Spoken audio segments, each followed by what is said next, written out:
Finally ವಿವೋನ V60 ನಮ್ಮ ಹತ್ರ ಇದೆ.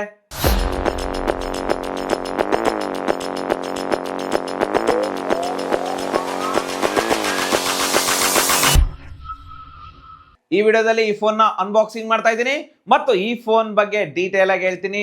ಈ ಫೋನ್ ನ ತಗೊಳ್ಬೋದಾ ಬೇಡವಾ ಅಂತ ಹೇಳ್ತೀನಿ. ಈ ವಿಡಿಯೋ ಪೂರ್ತಿ ನೋಡಿ. ಹಾಯ್, ನಾನು ನಿಮ್ಮ Ravikumar from tech pro Kannada. ಈ ವಿಡಿಯೋ ಸ್ಟಾರ್ಟ್ ಮಾಡೋಕ್ಕಿಂತ ಮುಂಚೆ ನಮ್ಮ ಚಾನಲ್ ನ ಸಬ್ಸ್ಕ್ರೈಬ್ ಮಾಡಿಲ್ಲ ಅಂದ್ರೆ ಸಬ್ಸ್ಕ್ರೈಬ್ ಮಾಡಿ, ಬೆಲ್ ನೋಟಿಫಿಕೇಶನ್ ಆನ್ ಮಾಡಿ. ಬನ್ನಿ ಈ ಫೋನ್ ನ ಅನ್ಬಾಕ್ಸಿಂಗ್ ಮಾಡೋಣ. ಸದ್ಯಕ್ಕೆ ಈ ಫೋನ್ ನ ಬಾಕ್ಸ್ ನಮ್ಮ ಹತ್ರ ಇಲ್ಲ. ಈ ಬಾಕ್ಸ್ ಒಳಗಡೆ ನಿಮಗೆ 90 what charger, B2C cable, sim ejector tool, documentation, back cover ಎಲ್ಲ ಸಿಗುತ್ತೆ. ನೀವು ಒಂದು ಸ್ಕ್ರೀನ್ ಗಾರ್ಡ್ ಹಾಕ್ಸ್ಕೊಂಡ್ರೆ ಸಾಕು. ಇನ್ನು ಈ ಫೋನ್ ಬಗ್ಗೆ ಮಾತಾಡಿದ್ರೆ ಈ ಫೋನ್ ತುಂಬಾ ಪ್ರೀಮಿಯಂ ಆಗಿದೆ, ನೋಡೋದಕ್ಕೆ ತುಂಬಾ ಚೆನ್ನಾಗಿ ಕಾಣುತ್ತೆ. ಇದನ್ನ ಯೂಸ್ ಮಾಡಿದಾಗ ಕಂಫರ್ಟಬಲ್ ಫೀಲ್ ಕೂಡ ಆಗತ್ತೆ. ಇದರ ಲುಕ್ ಚೆನ್ನಾಗಿದೆ, ಇದು ಫ್ಲಾಗ್ಶಿಪ್ ಲೆವೆಲ್ ಫೀಲ್ ಕೊಡುತ್ತೆ. ಇದು ಕರ್ವ್ ಡಿಸೈನ್ ನ ಹೊಂದಿದೆ, ರೌಂಡೆಡ್ ಕಾರ್ನರ್ಸ್ ಇದೆ. ಇದರ ಇನ್ ಹ್ಯಾಂಡ್ ಫೀಲ್ ಚೆನ್ನಾಗಿದೆ, ಆದ್ರೆ ಇದರ ಗ್ರಿಪ್ ಚೆನ್ನಾಗಿಲ್ಲ. ಈ ಫೋನ್ ನ ಬ್ಯಾಕ್ ನಲ್ಲಿ ಗ್ಲಾಸ್ ಫಿನಿಶಿಂಗ್ ಹೊಂದಿದೆ, ಪಾಲಿಕಾರ್ಬನೇಟ್ ಫ್ರೇಮ್ ಸಿಗುತ್ತೆ, ಇದಕ್ಕೆ ಶೀಲ್ಡ್ ಗ್ಲಾಸ್ ಪ್ರೊಟೆಕ್ಷನ್ ಸಿಗುತ್ತೆ. ಇದರ ಬಿಲ್ಡ್ ಕ್ವಾಲಿಟಿ ತುಂಬಾ ಚೆನ್ನಾಗಿದೆ, ಬೇಗ ಡ್ಯಾಮೇಜ್ ಆಗಲ್ಲ. ಇದು ಜಸ್ಟ್ 200 ಗ್ರಾಮ್ಸ್ ವೇಟ್ ಇದೆ ಮತ್ತು 7.9 mm ಥಿಕ್ನೆಸ್ ನ ಹೊಂದಿದೆ. ಈ ಫೋನ್ ನ ಹೋಲ್ಡ್ ಮಾಡಿದಾಗ ಜಾಸ್ತಿ ಭಾರ ಅಂತ ಫೀಲ್ ಆಗಲ್ಲ, ಲೈಟ್ ವೇಟ್ ಫೀಲ್ ಆಗುತ್ತೆ. ಈ ಫೋನ್ 3 ಕಲರ್ ಅಲ್ಲಿ ಸಿಗ್ತಾ ಇದೆ. ಈಗ ನಮ್ಮ ಹತ್ರ ಇರೋದು ಮೂನ್ ಲೈಟ್ ಬ್ಲೂ. ಇನ್ನು ಉಳಿದ ಕಲರ್ ನೋಡೋದಾದ್ರೆ ಆಸ್ಪಿಷಿಯಸ್ ಗೋಲ್ಡ್ ಮತ್ತು ಮಿಸ್ಟ್ ಗ್ರೇ. ಈ 3 ಕಲರ್ ಅಲ್ಲಿ ನಿಮ್ಗೆ ಯಾವ್ದು ಚೆನ್ನಾಗಿದೆ, ಯಾವ ಕಲರ್ ಇಷ್ಟ ಆಯ್ತು ಅಂತ ಕಮೆಂಟ್ ಮಾಡಿ ಹೇಳಿ. ಇನ್ನು ಈ ಫೋನ್ ನ ಕೆಳಗಡೆ ಸ್ಪೀಕರ್ ಇದೆ, USB ಚಾರ್ಜಿಂಗ್ ಸಿ ಪೋರ್ಟ್ ಇದೆ, ಮೈಕ್ರೋಫೋನ್ ಇದೆ, ಸಿಮ್ ಕಾರ್ಡ್ ಸ್ಲಾಟ್ ಇದೆ. ರೈಟ್ ಹ್ಯಾಂಡ್ ಸೈಡ್ ನಲ್ಲಿ ಪವರ್ ಬಟನ್ ಮತ್ತು volume up and down button ಇದೆ.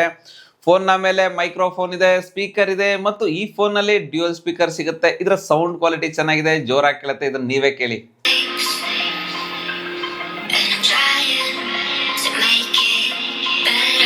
ಈ ಫೋನ್ಗೆ IP68 ಮತ್ತು IP69 ರೇಟಿಂಗ್ ಸಿಗುತ್ತೆ. ಅಂಡರ್ ವಾಟರ್ ಯೂಸ್ ಮಾಡಬಹುದು. ಈ ಫೋನ್ಗೆ ಏನಾಗಲ್ಲ, ಆದ್ರೆ ಇದನ್ನ ಯೂಸ್ ಮಾಡಕ್ ಹೋಗ್ಬಿಡಿ. ಫೋನ್ಗೆ ಏನಾದ್ರೂ ಆದ್ರೆ ಬ್ರಾಂಡ್ ವ್ಯಾರಂಟಿ ಕೊಡೋದಿಲ್ಲ. ಇನ್ನು ಈ phone 8GB RAM, 128GB storage, 8GB RAM, 256GB storage, 12GB RAM, 256GB storage ಮತ್ತು 16GB RAM, 512GB ಸ್ಟೋರೇಜ್. ಈ 4 ವೇರಿಯಂಟ್ ನಲ್ಲಿ ಸಿಗ್ತಾ ಇದೆ. ಈ ಫೋನ್ ಸುಮಾರು 35,000 ರೂಪಾಯಿಂದ ಸ್ಟಾರ್ಟ್ ಆಗ್ತಾ ಇದೆ. ಇದರ ಪ್ರೈಸ್ ಇನ್ನೂ ರಿವೀಲ್ ಆಗಿಲ್ಲ. ಈಗ ಡಿಸ್ಪ್ಲೇ ಕಡೆ ಬಂದ್ರೆ ಇದರಲ್ಲಿ 6.77 ಇಂಚಸ್ 1.5K AMOLED ಡಿಸ್ಪ್ಲೇ ಸಿಗ್ತಾ ಇದೆ. ಇದು ಕ್ವಾಡ್ ಕರ್ವ್ ಡಿಸ್ಪ್ಲೇ ಆಗಿದೆ. 120 Hz ರಿಫ್ರೆಶ್ ರೇಟ್ ಸಿಗುತ್ತೆ. ಡಿಸ್ಪ್ಲೇ ಸ್ಮೂತ್ ಆಗಿ ವರ್ಕ್ ಆಗುತ್ತೆ ಮತ್ತು ಇದರಲ್ಲಿ 5000 ನಿಟ್ ಪೀಕ್ ಬ್ರೈಟ್ನೆಸ್ ಸಿಗುತ್ತೆ. ಇದು ತುಂಬಾ ಬ್ರೈಟ್ ಆಗಿದೆ. ಇಂಡೋರ್ ಮತ್ತು ಔಟ್ಡೋರ್ ನಲ್ಲಿ ಚೆನ್ನಾಗಿ ಕಾಣುತ್ತೆ ಮತ್ತು ಇದರ ಬ್ಲೆಜಲ್ಸ್ ತುಂಬಾ ಕಡಿಮೆ ಇದೆ. ಇದರಿಂದ ವಿಡಿಯೋಸ್ ಫುಲ್ ಡಿಸ್ಪ್ಲೇ ಅಲ್ಲಿ ಪ್ಲೇ ಆಗುತ್ತೆ ಮತ್ತು ಇದರಲ್ಲಿ ಪ್ಲೇ ಆಗೋ ವಿಡಿಯೋಸ್ ಅಲ್ಲಿ ಕಲರ್ಸ್ ತುಂಬಾ ಚೆನ್ನಾಗಿ ಬರುತ್ತೆ. ಇದರ ಬ್ಲೆಜಲ್ಸ್ ಕಡಿಮೆ ಇರೋದ್ರಿಂದ ಕಂಟೆಂಟ್ ವ್ಯೂಯಿಂಗ್ ಎಕ್ಸ್ಪೀರಿಯನ್ಸ್ ಚೆನ್ನಾಗಿದೆ. ಯೂಟ್ಯೂಬ್ ನಲ್ಲಿ 4K HDR ವಿಡಿಯೋಸ್ 60 FPS ನಲ್ಲಿ ನೋಡಬಹುದು. ವಿಡಿಯೋಸ್ ಡೀಟೇಲಿಂಗ್ ಆಗಿ ಬರುತ್ತೆ. ಇದರಲ್ಲಿ ಈ ಡಿಸ್ಪ್ಲೇ ತುಂಬಾ ಪ್ರೀಮಿಯಂ ಆಗಿದೆ, ಚೆನ್ನಾಗಿದೆ. ಇನ್ನು ಇದರ ಪರ್ಫಾರ್ಮೆನ್ಸ್ ಬಗ್ಗೆ ಮಾತಾಡೋದಾದ್ರೆ ಈ ಫೋನ್ ಅಲ್ಲಿ ಸ್ನ್ಯಾಪ್ಡ್ರ್ಯಾಗನ್ 7 Gen 4 ಪ್ರೊಸೆಸರ್ ಸಿಗ್ತಾ ಇದೆ. ಈ ಪ್ರೊಸೆಸರ್ ಪವರ್ಫುಲ್ ಆಗಿದೆ. ಇದರಲ್ಲಿ LPDDR5X RAM ಮತ್ತು UFS 3.1 ಸ್ಟೋರೇಜ್ ಸಿಗ್ತಾ ಇದೆ. ಈ ಪ್ರೈಸ್ ರೇಂಜ್ ಅಲ್ಲಿ ಇದರ ರ್ಯಾಮ್ ಟೈಪ್, ಸ್ಟೋರೇಜ್ ಟೈಪ್ ಎರಡೂ ಚೆನ್ನಾಗಿದೆ. ಇದರಲ್ಲಿ 90 lakh ಪ್ಲಸ್ ಆಂಟಿಥೋ ಸ್ಕೋರ್ ಇದೆ, ಆದ್ರೆ ಇದರ ಆಂಟಿಥೋ ಸ್ಕೋರ್ ಸ್ವಲ್ಪ ಕಡಿಮೆ ಆಯ್ತು. ಇನ್ನೂ ಜಾಸ್ತಿ ಬರಬೇಕಿತ್ತು. 95% CPU ಥ್ರೋಟಲ್ ಇದೆ. ಈ ಫೋನ್ ಜಾಸ್ತಿ ಹೀಟ್ ಆಗಲ್ಲ, ಸ್ವಲ್ಪ ವಾರ್ಮ್ ಫೀಲ್ ಆಗುತ್ತೆ, ಆದ್ರೆ ಓವರ್ ಹೀಟ್ ಆಗಲ್ಲ. ಮತ್ತು ಈ ಫೋನ್ ನಲ್ಲಿ ನಾನು ಸ್ವಲ್ಪ ಗೇಮ್ ಆಡಿ ಟೆಸ್ಟ್ ಮಾಡಿದ್ದೀನಿ. ನನ್ನ ಗೇಮಿಂಗ್ ಎಕ್ಸ್ಪೀರಿಯನ್ಸ್ ಚೆನ್ನಾಗಿತ್ತು. BGMI ನಲ್ಲಿ ಸ್ಮೂತ್ ಆಪ್ಷನ್ ನಲ್ಲಿ ಎಕ್ಸ್ಟ್ರೀಮ್ ಗ್ರಾಫಿಕ್ ನ ಇಡಬಹುದು. ಅಂದ್ರೆ ಇದರಲ್ಲಿ 60 FPS ಗೇಮಿಂಗ್ ಸಪೋರ್ಟ್ ಸಿಗುತ್ತೆ. ಗೇಮ್ ಆಡಿದಾಗ ಫ್ರೇಮ್ ಡ್ರಾಪ್ ಆಗಲ್ಲ, ಲ್ಯಾಗ್ ಫೀಲ್ ಆಗಲ್ಲ, ಸ್ಮೂತ್ ಗೇಮಿಂಗ್ ಎಕ್ಸ್ಪೀರಿಯನ್ಸ್ ಸಿಗುತ್ತೆ. ಆದ್ರೆ ಇದು ಗೇಮಿಂಗ್ ಫೋನ್ ಅಲ್ಲ.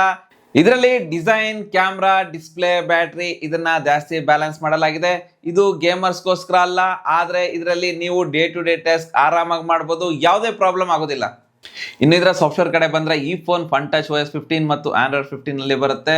ಇದು 2 ವರ್ಷ OS ಅಪ್ಡೇಟ್ ಮತ್ತು 3 ವರ್ಷ ಸೆಕ್ಯೂರಿಟಿ ಅಪ್ಡೇಟ್ ಸಿಗುತ್ತೆ. ಈ ಫೋನ್ ನ 3 ರಿಂದ 4 ವರ್ಷ ಆರಾಮಾಗಿ ಯೂಸ್ ಮಾಡಬಹುದು. ಇದರ UI ಚೆನ್ನಾಗಿದೆ, ಸ್ಮೂತ್ ಆಗಿ ವರ್ಕ್ ಆಗುತ್ತೆ, ಅನಿಮೇಷನ್ ಚೆನ್ನಾಗಿದೆ, ಕ್ಲೀನ್ UI ಎಕ್ಸ್ಪೀರಿಯನ್ಸ್ ಸಿಗುತ್ತೆ ಮತ್ತು ಇದರಲ್ಲಿ ತುಂಬಾ AI ಫೀಚರ್ ಸಿಗುತ್ತೆ. Circle to search, Google Gemini, ಇನ್ನೂ ಬೇರೆ ಬೇರೆ AI ಫೀಚರ್ ಸಿಗುತ್ತೆ. ಈ FunTouch OS 15 ತುಂಬಾ ಚೆನ್ನಾಗಿದೆ, ಸ್ಮೂತ್ ಆಗಿದೆ. ಈಗ ಇದರ ಕ್ಯಾಮ್ರಾ ಬಗ್ಗೆ ಮಾತಾಡೋದಾದ್ರೆ ಇದು ವಿವೋನ V ಸೀರೀಸ್ ಫೋನ್ ಆಗಿರೋದ್ರಿಂದ ಇದರಲ್ಲಿ ಬೆಸ್ಟ್ ಕ್ಯಾಮ್ರಾ ಸಿಗುತ್ತೆ, ಯಾವುದೇ ಡೌಟ್ ಬೇಡ. ಅಂದ್ರೆ ಇದರಲ್ಲಿ 50 MP OS Zeiss main camera ಸಿಗುತ್ತೆ. 50 MP Zeiss 3x telephoto camera ಇದೆ.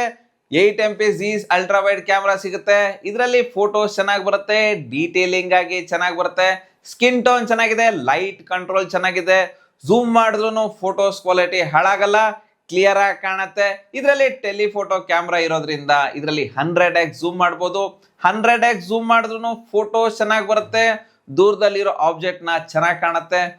ಮತ್ತು ಪೋರ್ಟ್ರೇಟ್ ಮೋಡ್ ನಲ್ಲಿ ಝೀಸ್ ಮಲ್ಟಿಫೋಕಲ್ ಆಪ್ಷನ್ ಸಿಗುತ್ತೆ. ಇದರಲ್ಲಿ ಎಡ್ಜ್ ಡಿಟೆಕ್ಷನ್ ಚೆನ್ನಾಗಿದೆ, ಕಲರ್ಸ್ ಚೆನ್ನಾಗಿದೆ, ಸ್ಕಿನ್ ಟೋನ್ ಚೆನ್ನಾಗಿದೆ, ಲೈಟ್ ಕಂಟ್ರೋಲ್ ಚೆನ್ನಾಗಿದೆ, ಡೈನಾಮಿಕ್ ರೇಂಜ್ ಚೆನ್ನಾಗಿದೆ. ಜೊತೆಗೆ ಇದರಲ್ಲಿ ಝೀ ಸ್ಟೈಲ್ ಬೊಕೆ ಸ್ಟೈಲ್ ಸಿಗುತ್ತೆ. ಇದರಿಂದ ಬ್ಯಾಕ್ ಗ್ರೌಂಡ್ ಲೈಟಿಂಗ್ ಚೇಂಜಸ್ ಮಾಡಬಹುದು. ಇದರಲ್ಲಿ ಫೋಟೋಸ್ ಚೆನ್ನಾಗಿ ಕಾಣುತ್ತೆ. ಇದರಲ್ಲಿ 4K ವಿಡಿಯೋಸ್ 30 FPS ನಲ್ಲಿ ತೆಗಿಬಹುದು. ವಿಡಿಯೋ ಕ್ವಾಲಿಟಿ ತುಂಬಾ ಚೆನ್ನಾಗಿದೆ, ಸ್ಟೇಬಲ್ ವಿಡಿಯೋಸ್ ಬರುತ್ತೆ, ಡೀಟೇಲ್ಸ್ ಚೆನ್ನಾಗಿದೆ, ಸ್ಕಿನ್ ಟೋನ್ ಚೆನ್ನಾಗಿ ಬರುತ್ತೆ, ಕಲರ್ಸ್ ವಿವಿಡ್ ಆಗಿದೆ, ಚೆನ್ನಾಗಿ ಬರುತ್ತೆ, ಲೈಟ್ ಕಂಟ್ರೋಲ್ ಚೆನ್ನಾಗಿದೆ. ಈಗ back camera 50 megapixel Zeiss camera ಅಲ್ಲಿ ಶೂಟ್ ಮಾಡ್ತಾ ಇದ್ದೀವಿ 4K 30 FPS ಅಲ್ಲಿ. ಇದು ಕ್ಯಾಮ್ರಾ ಕ್ಲಾರಿಟಿ ಆಗಿದೆ, ಸೌಂಡ್ ಕ್ಲಾರಿಟಿ ಆಗಿದೆ, ವಿಸಿಬಿಲಿಟಿ ಆಗಿದೆ, ಚೆಕ್ ಮಾಡಿ. ಮತ್ತು ಇದರಲ್ಲಿ 50 MP auto focus selfie camera ಸಿಗುತ್ತೆ. ಸೆಲ್ಫಿ ಫೋಟೋಸ್ ಚೆನ್ನಾಗಿ ಬರುತ್ತೆ, ಸ್ಕಿನ್ ಟೋನ್ ಚೆನ್ನಾಗಿದೆ, ಲೈಟ್ ಕಂಟ್ರೋಲ್ ಚೆನ್ನಾಗಿದೆ, ಕಲರ್ ಚೆನ್ನಾಗಿ ಬರುತ್ತೆ. ಮತ್ತು ಪೋರ್ಟ್ರೇಟ್ ಸೆಲ್ಫಿಯಲ್ಲಿ ಡೀಟೇಲ್ಸ್ ಚೆನ್ನಾಗಿದೆ, ಡೈನಾಮಿಕ್ ರೇಂಜ್ ಚೆನ್ನಾಗಿದೆ, ಎಡ್ಜ್ ಡಿಟೆಕ್ಷನ್ ಚೆನ್ನಾಗಿದೆ, ಲೈಟ್ ಕಂಟ್ರೋಲ್ ಚೆನ್ನಾಗಿದೆ, ಕಲರ್ಸ್ ಚೆನ್ನಾಗಿ ಬರುತ್ತೆ, ಫೇಸ್ ಶಾರ್ಪ್ನೆಸ್ ಚೆನ್ನಾಗಿದೆ. ಫ್ರಂಟ್ ಕ್ಯಾಮ್ರಾ ಇಂದ 4K 30 FPS ಅಲ್ಲಿ ತೆಗಿಬಹುದು. ವಿಡಿಯೋ ಸ್ಟೇಬಲ್ ಆಗಿ ಬರುತ್ತೆ, ವಿಡಿಯೋಸ್ ಕ್ವಾಲಿಟಿ ತುಂಬಾ ಚೆನ್ನಾಗಿದೆ, ಕಲರ್ಸ್ ವಿವಿಡ್ ಆಗಿ ಬರುತ್ತೆ, ಲೈಟ್ ಕಂಟ್ರೋಲ್ ಚೆನ್ನಾಗಿದೆ. ಈಗ front camera 50 megapixel Zeiss ಕ್ಯಾಮ್ರಾದಲ್ಲಿ ಶೂಟ್ ಮಾಡ್ತಾ ಇದೀವಿ. ಇದ್ರ ಕ್ಲಾರಿಟಿ ಹೇಗೆ ಬರ್ತಾ ಇದೆ, ವಾಯ್ಸ್ ಕ್ಲಾರಿಟಿ ಹೇಗಿದೆ, ವಿಡಿಯೋ ಕ್ಲಾರಿಟಿ ಹೇಗಿದೆ, ಚೆಕ್ ಮಾಡಿ. ಈ ಫೋನ್ ನ ಬೆಸ್ಟ್ ಕ್ಯಾಮ್ರಾ ಫೋನ್ ಅಂತಾನೆ ಹೇಳ್ಬೋದು. ಝೀಸ್ ಕಡೆಯಿಂದ ಬೇರೆ ಮೋಡ್ಸ್ ನಲ್ಲಿ ಬೇರೆ ಬೇರೆ ಫಿಲ್ಟರ್ಸ್ ಅಲ್ಲಿ ನೋಡಕ್ಕೆ ಸಿಗುತ್ತೆ. ಮತ್ತು ತುಂಬಾ ಫೀಚರ್ ಸಿಗುತ್ತೆ. A4 ಸೀಸನ್ಸ್ ಪೋರ್ಟ್ರೇಟ್ ಅಲ್ಲಿ ಸಿಗುತ್ತೆ, ಇಮೇಜ್ ಎಕ್ಸ್ಪೆಂಡರ್ ಇದೆ, ಮ್ಯಾಜಿಕ್ ಮೂವಿ ಸಿಗುತ್ತೆ, ಎರೇಸರ್ ಸಿಗುತ್ತೆ. 35,000 ರೂಪಾಯಿ ಬಜೆಟ್ ಅಲ್ಲಿ ಇದು ಅಲ್ಟಿಮೇಟ್ ಕ್ಯಾಮ್ರಾ ಫೋನ್ ಅಂತಾನೆ ಹೇಳ್ಬೋದು. ಇನ್ನು ಇದರ ಬ್ಯಾಟರಿ ನೋಡೋದಾದ್ರೆ ಇದರಲ್ಲಿ 6500 mAh ಲಾರ್ಜರ್ ಬ್ಯಾಟರಿ ಸಿಗುತ್ತೆ. 90 ವಾಟ್ಸ್ ಫಾಸ್ಟ್ ಚಾರ್ಜಿಂಗ್ ಸಪೋರ್ಟ್ ಮಾಡುತ್ತೆ. ಇದು ಫಾಸ್ಟ್ ಆಗಿ ಚಾರ್ಜ್ ಆಗುತ್ತೆ. ಇದು 1 ಅವರ್ ಅಲ್ಲಿ 0 to 100% ಫುಲ್ ಚಾರ್ಜ್ ಆಗುತ್ತೆ. ಮತ್ತು 1 ಡೇ ಬ್ಯಾಟರಿ ಬ್ಯಾಕಪ್ ಬರುತ್ತೆ.